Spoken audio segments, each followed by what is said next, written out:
తెలుగు తెరపై తమన్నా కనిపించడం తగ్గిపోయింది. అందుకు చాలా రీజన్స్ ఉన్నాయి. ముఖ్యంగా బాలీవుడ్లో బిజీ అవుతుండటం, పక్కనే ఉన్న కోలీవుడ్లో మంచి ఆఫర్స్ వస్తుండటంతో మిల్కీ టాలీవుడ్కు దూరం కావడం చకచక జరిగిపోయాయి.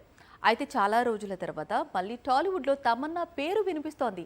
అందుకు కారణం తాను ఒక బిగ్ ఫిలిం కమిట్ కావటమే అని తెలుస్తోంది. 3 ఏళ్ల క్రితం మెగాస్టార్ నటించిన భోళా శంకర్ లో చిరుకు జోడీగా నటించింది తమన్నా. ఆ తర్వాత లాస్ట్ ఇయర్ ఓదెల సీక్వెల్ లో లీడ్ రోల్ చేసింది. ఇక తెలుగు తెరపై తమన్నా కనిపించడం మానేసింది. ఒకవైపు బాలీవుడ్ మూవీస్, మళ్లీ అందులో స్పెషల్ సాంగ్స్, ఇంకోవైపు తమిళ చిత్రాలు. దీంతో తమన్నా టాలీవుడ్ లో కనిపించడం తగ్గించేసింది. ప్రస్తుతం హిందీలోనే 5 చిత్రాలు చేస్తోంది తమన్నా. పక్కనే ఉన్న కోలీవుడ్ లో విశాల్ హీరోగా నటిస్తోన్న కొత్త చిత్రంలోనూ కథానాయికగా కనిపించబోతోంది. ఇప్పుడు టాలీవుడ్ లోనూ ఒక సినిమా చేస్తోందట.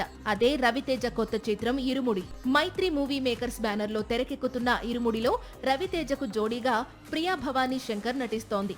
మరి తమన్నా రోల్ ఏంటి అనేది క్లారిటీ రావాల్సి ఉంది. తండ్రి కూతురు మధ్య అనుబంధం, భక్తి నేపథ్యంలో ఇరుముడి సాగనుంది. మజిలీ ఫేమ్ శివ నిర్వాణ డైరెక్ట్ చేస్తున్నాడు.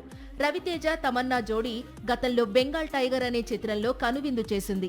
సాక్షి టీవీ ప్రసారాలను నిలిపివేయటం చట్టరీత్యా నేరం. సాక్షి టీవీ ప్రసారాల కోసం మీ స్థానిక కేబుల్ ఆపరేటర్ను వెంటనే సంప్రదించండి. DTH లో, ఇంటర్నెట్ లో కూడా సాక్షి టీవీ ప్రసారాలను వీక్షించవచ్చు.